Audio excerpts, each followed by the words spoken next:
Perseteruan Jonathan Frizzy dan Dena Devanka hingga kini belum kunjung usai, bahkan bergulir semakin panas. Di saat sidang perceraian mereka masih berjalan, baik Ijong maupun Dena masih terus bersikeras saling membenarkan argumen masing-masing. Bahkan, meski sudah diadakan mediasi bersama, namun keduanya tak kunjung menemukan kesepakatan damai. Lantas, seperti apa bantahan tegas pihak Ijong terkait semua tuduhan Dena atas kekerasan dalam rumah tangga yang dialamatkan kepadanya? Benarkah bukti yang ada menunjukkan bahwa Ijong memanglah korban KDRT? Seperti apa pula blak-blakan Ijong terkait rumah tangganya dengan Dena? Benarkah keduanya memang sudah tidak harmonis sejak 5 tahun silam?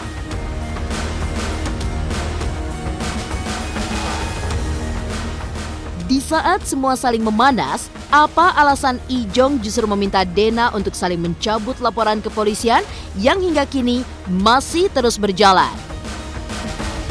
Pemirsa, bersama Intens Investigasi, kami hadirkan kabar terkini, terpercaya, dan teraktual.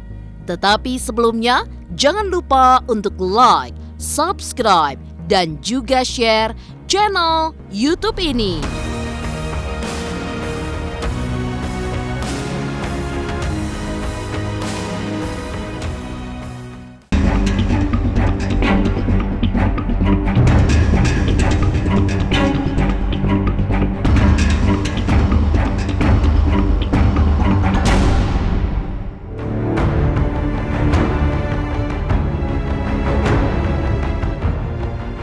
Kesabaran Jonathan Frizzy atas semua tudingan yang dialamatkan sang istri Dena Devanka nampaknya sudah mencapai ambang batas. Ditemani tim kuasa hukumnya, kemarin pria yang akrab disapa Ijong itu akhirnya angkat bicara dan membeberkan bukti kekerasan dalam rumah tangga yang dilakukan Dena. Dalam rekaman sebuah CCTV, tampak Dena melakukan tendangan ke bagian perut Ijong, yang mana sebelumnya disebut oleh kuasa hukum sang istri merupakan dugaan rekayasa. Lantas benarkah apa yang dilakukan pihak Dena mau tidak mau membuat Ijong harus muncul untuk meluruskan semua hal miring terkait dirinya? Ini ya, kita clear, ini bukan editan ya.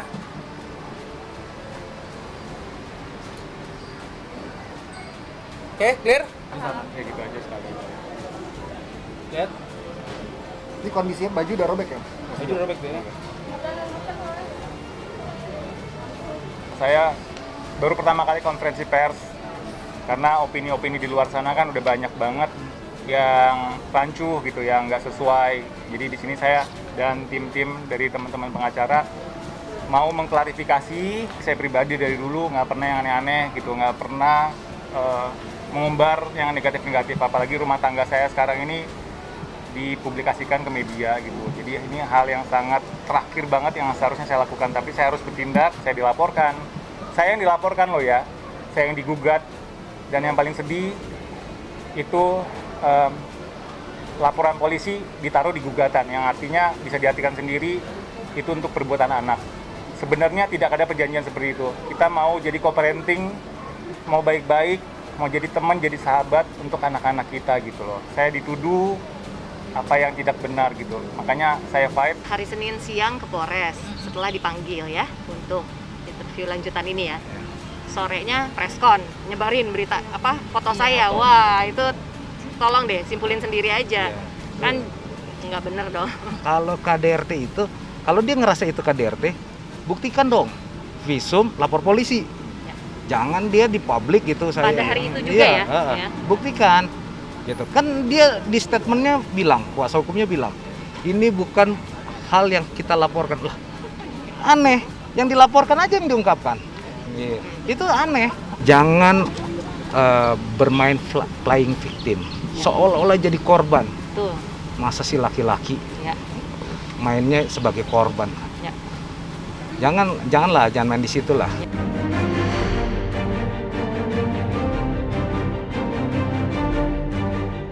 Lebih lanjut, Ijong pun memberikan penjelasan terkait foto yang memperlihatkan Dena memegang barbel di hadapan dirinya. Sempat dipermasalahkan, bahkan ditanggapi secara nyeleneh oleh sang istri. Tim kuasa hukum Ijong pun membuktikan melalui sebuah rekaman CCTV asli terkait peristiwa tersebut. Lantas benarkah kala itu Dena merasa terancam hingga berusaha melindungi dirinya dengan barbel? Lantas, mengapa setelah mencuat ke permukaan, pihak Dena pun baru mempertanyakan keberadaan CCTV yang berada di kamar mereka? Mempertanyakan apa motif ada CCTV di kamar. Nah, ini justru kita bingung. Setahu saya dia itu di Pengadilan Agama menunjukkan bukti dari CCTV. Gitu. Nah, masa dia nggak tahu ada CCTV di rumah, di kamar? Saya tegaskan lagi, apa fungsi CCTV itu mungkin belum pernah disampaikan secara tegas. CCTV itu ada di kamar karena pada saat itu anak-anak dari klien kami dan saudari DAD itu masih kecil. Sehingga untuk mengawasi anak-anak tersebut. Kita juga ada buktinya, ternyata saudari DAD lagi ngeliat layar yang isinya CCTV gitu, termasuk di kamar juga. Banyak narasi yang beredar di luar sana. Pasti kata netizen ini yang saya lihat, banyak yang berkomentar bahwa pasti ada penyebabnya Mas Ijong ini dikasarin seperti itu, seperti yang di CCTV. Ya kan gitu. Nah, sekali lagi saya tegaskan, setahu saya, menurut peraturan perundang-undangan itu segala bentuk kekerasan dengan alasan apapun itu tidak dibenarkan. Kalau menurut saya tanya kembali ke kawan-kawan. Kira-kira kalau kawan-kawan ditodong barbel besi seberat 25-30 kilo ke kepala Mas, kira-kira merasa terancam nggak? Gitu loh. Merasa terancam nggak kira-kira gitu.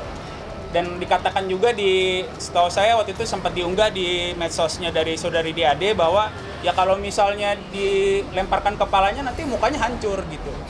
Ya Mas artikan sendiri deh. Sekarang pertanyaannya, apakah yang mau menodongkan barbel yang merasa terancam? Kan kemarin juga dikatakan membuat laporan karena merasa terancam. Mei itu saya sudah lebam-lebam, ya. Saya sudah lebam-lebam, kemudian setelah lebam-lebam itu saya lapor polisi kan, ya. Saya lapor, saya visum karena saya juga ada ketakutan sebagai seorang istri, sebagai seorang ibu dari anak-anak, saya takut kejadian hal ini.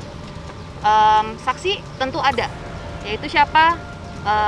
Orang yang bekerja di rumah saya, ya. Semua sudah dipanggil ke pihak Polres. Saya berusaha untuk menjalani hidup seperti biasa ya. Saya juga. Tapi kejadian yang ada di video ini itu kejadian di bulan Juli. Kejadian itu subuh-subuh, tiba-tiba emosi, marah, terus dia gedor-gedor kamar saya. Dia pengen ngasih anak saya nih, dia pengen pergi lah, intinya seperti biasa dia mau pergi dari rumah. Dia gedor-gedor, akhirnya kejadianlah seperti video ini. Kekerasan itu tidak dibenarkan dalam undang-undang ya. Khususnya terhadap undang-undang kekerasan dalam rumah tangga, Undang-Undang Nomor 3 Tahun 2004 Pasal 5-nya. Pasal 5 satunya ya. Dikatakan pasal 5 ya. Pasal 5 dikatakan setiap orang itu dilarang. Artinya apa?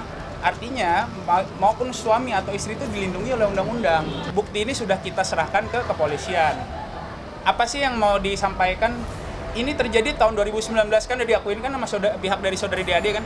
Artinya klien kami itu udah rumah tangganya tidak harmonis. Beliau ini sudah menjadi korban kekerasan dalam rumah tangga itu sudah lama. Artinya apa? Artinya ini kegiatan yang berlanjut gitu loh. Berulang.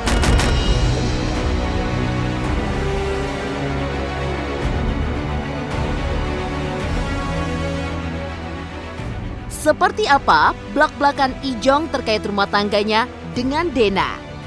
Benarkah keduanya memang sudah tidak harmonis sejak 5 tahun silam? Pemirsa, pastikan tetap di Intens Investigasi. Dan jangan lupa untuk like, subscribe, dan juga share channel YouTube ini. Halo, saya Chico Jericho. Saksikan terus Intens Investigasi yang tayang 3 kali sehari, Senin sampai Sabtu. Jangan lupa like, share, dan subscribe.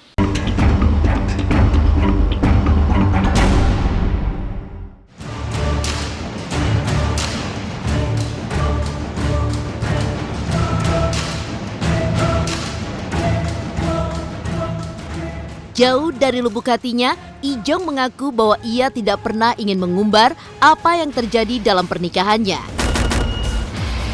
Namun, bak nasi sudah menjadi bubur, ia pun memilih untuk terus melangkah dan menyelesaikan permasalahannya dengan Dena. Secara belak-belakan, Ijong mengakui bahwa ia dan Dena memang sudah tidak harmonis sejak tahun 2018 silam. Karena itulah, percekcokan dalam pernikahan mereka bukanlah terkait orang ketiga seperti yang selama ini diutarakan oleh pihak Dena. Sebelum akhirnya rumah tangga mereka dipertaruhkan di pengadilan agama, Ijong dan Dena telah berusaha duduk bersama, namun ternyata tidak kunjung menemukan kata damai hingga saat ini. Sebenarnya rumah tangganya kami itu sudah tidak harmonis sejak lama banget, jauh dari sebelum 2018, 5 tahun ke belakang. Jadi sejak anak kami lahir itu kita udah sering cekcok juga gitu. Mau program anak nggak jadi, Denanya suka labil segala macam gitu. Jadi memang jauh sebelumnya sudah tidak harmonis. Makanya jalan terbaik saya pikir sekarang dengan berat hati memang harus berpisah, tapi secara baik-baik. Permasalahan saya dengan istri, kita semua, saya beserta keluarga, Dena beserta keluarga, sebenarnya sudah ada pertemuan sebelum kejadian ini terjadi gitu. Jadi sudah ada kata damai untuk berpisah baik-baik. Kita sudah ngasih kesempatan untuk berdamai. Sampai aciknya dia yang satu dari Bandung datang. Tapi tidak ada gitu loh yang apa yang disepakati tidak dilakukan. Itu aja 2 kali. Jadi ya dibilang kecewa nggak? Ijong mau berdamai tapi malah dilaporkan gitu. Dan ingat loh, Ijong ini dilaporkan bulan Mei. Padahal Ijong ini kalau tidak dilaporkan dipanggil dia nggak akan membela diri. Selain kekerasan dalam rumah tangga, pihak Dena sebelumnya juga menuding Ijong melakukan perselingkuhan. Hal itu membuat dirinya bak berubah kepribadian dan juga sifat hingga 180 derajat. Salah satu yang paling terlihat menurut tudingan Dena adalah Ijong kerap kali tidak pulang ke rumah. Meski sudah tidak harmonis, namun keduanya masih tetap tinggal satu rumah walaupun dalam kamar yang berbeda. Hal itu semata-mata dilakukan demi menjaga psikis anak-anak mereka. Lantas seperti apa tanggapan Ijong terkait tudingan Dena? Yang paling pertama itu buat anak-anak. Saya tahan-tahan banget, yang penting bisa berdamai, hati bahagia untuk anak-anak gitu. Ada anak-anak saya, Zack, Zoe, dan Zion, itu lucu-lucu banget.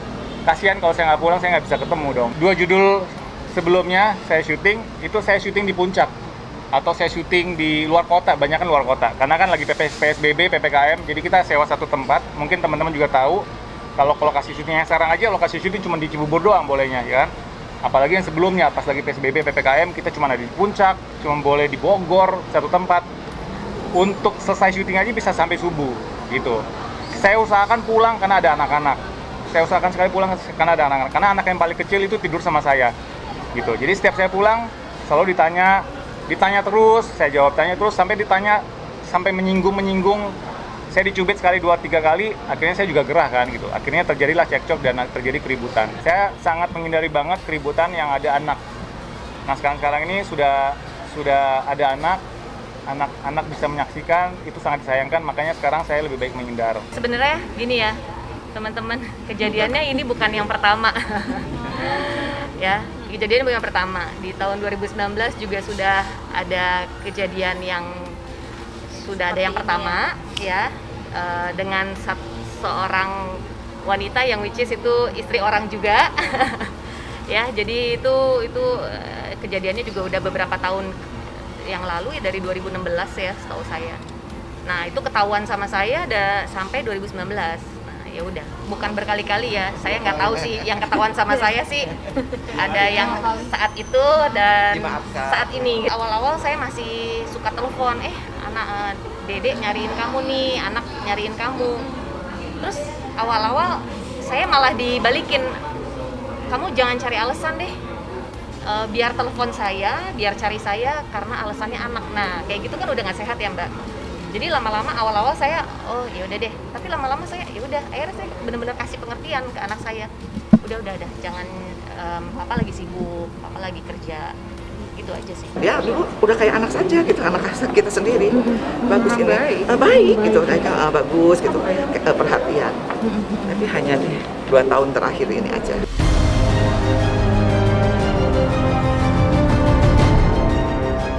Di saat semua saling memanas, mengapa Ijong justru meminta Dena untuk saling mencabut laporan kepolisian yang hingga kini masih terus berjalan?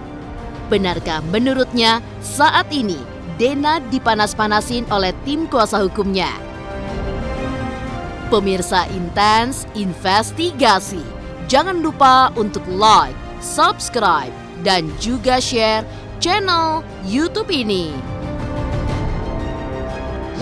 Halo, saya Reski Aditya. Saksikan Intens Senin sampai Sabtu 3 kali sehari.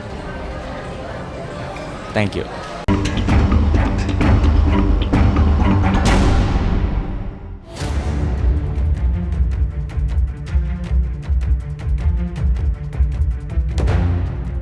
Pernah saling mencintai satu sama lain, Ijong pun merasa sedih jika rumah tangganya dan Dena kini terancam berakhir di pengadilan agama.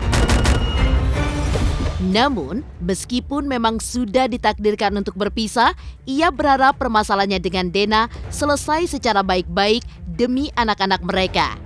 Terlebih, buah hati pula lah yang selama ini menjadi alasan Ijong dan Dena untuk mempertahankan rumah tangga.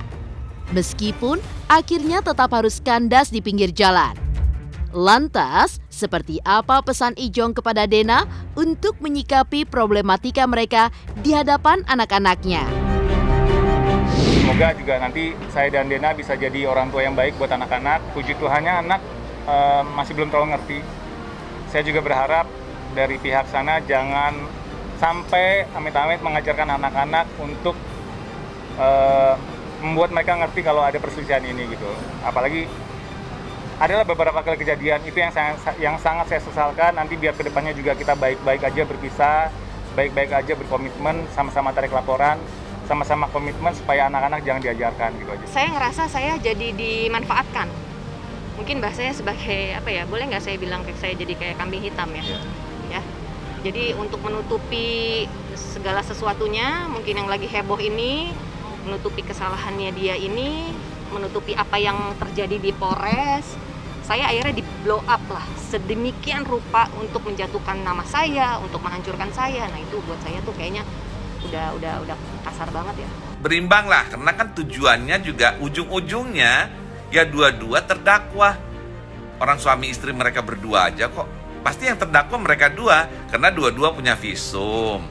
Dua-dua punya bukti, satu lebam-lebam karena tangkisan, satu lagi lebam-lebam luka-luka. Dua-dua terdakwa, dua-dua tersangka, dua-dua yang menanggung masuk penjara. Halo, dua-dua kalian masuk penjara. Di balik semua permasalahan yang terjadi, bagi Ijong, anak-anak adalah alasan utama bagi dirinya dan juga Dena untuk menurunkan ego dan menyelesaikan dengan kepala dingin. Ia pun meminta kepada pihak Dena untuk berhenti melakukan langkah-langkah yang justru membuat permasalahan menjadi lebar. Pasalnya, jika Dena masih bersikeras, Ijong mengaku bahwa ia memiliki lebih banyak bukti terkait dugaan KDRT. Ijong pun juga mengajak Dena untuk sama-sama mencabut laporan mereka di kepolisian demi kebaikan para buah hati tercinta. Lantas, benarkah sikap Dena yang menggebu-gebu dituding Ijong lantaran terprovokasi oleh tim kuasa hukumnya? Saya masih ada bukti, saya masih ada banyak bukti, ada 3 video lagi yang sama seperti tadi gitu. Jadi maksudnya udah, kasihan juga anak-anak, sebenarnya ini juga aib keluarga. Saya juga mohon maaf buat pihak-pihak sana yang dirugikan, keluarga, saudara, teman-teman. Ini semua dimulai dari sebenarnya nggak komitmen aja sih gitu. Kalau kita sama-sama komitmen, udah bisanya baik-baik, udah menjalin hubungan baik-baik walaupun bisa baik-baik gitu. Jadi saya mohon teman-teman pengacara Dena, udah ya, cukup. Habis ini nggak usah main balas-balasan lagi, karena saya punya beberapa bukti-bukti yang justru bisa makin memperkeruh nantinya. Jadi saya harap cukup, kasihan anak-anak saya, nggak usah sama-sama keras-kerasan, karena kalau mau main keras-kerasan nggak ada juntrungannya. Kita baik-baik aja, kita sama-sama damai ya, bukan kita juga hatinya pakai kasih dan sayang kok, kita pengen damai. Semoga dari sana juga harus damai. Jangan pengacara mereka malah memanas-manasin Dena. Pertanyaan saya satu, pada prinsipnya kan dari awal kita bilang kita nggak mau perkara laporan Bu Dena itu terhadap terlapor ya, itu kita sebenarnya kan kita buka pintu perdamaian. Cuman ada lagi laporan yang ditujukan kepada klien kami. Nah, pertanyaan saya itu mau sampai kapan perkara ini? Apa mau terus lapor-laporan? Karena dari awal kita udah statement, kita mau membuka pintu perdamaian.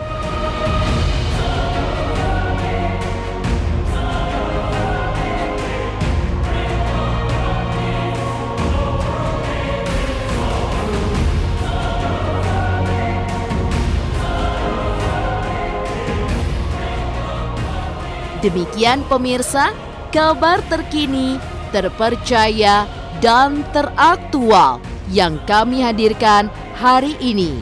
Saksikan terus Intens Investigasi setiap hari Senin sampai dengan Sabtu yang tayang 3 kali sehari, yaitu pada pukul 11 siang, 3 sore, dan 7 malam, tentunya hanya di YouTube channel.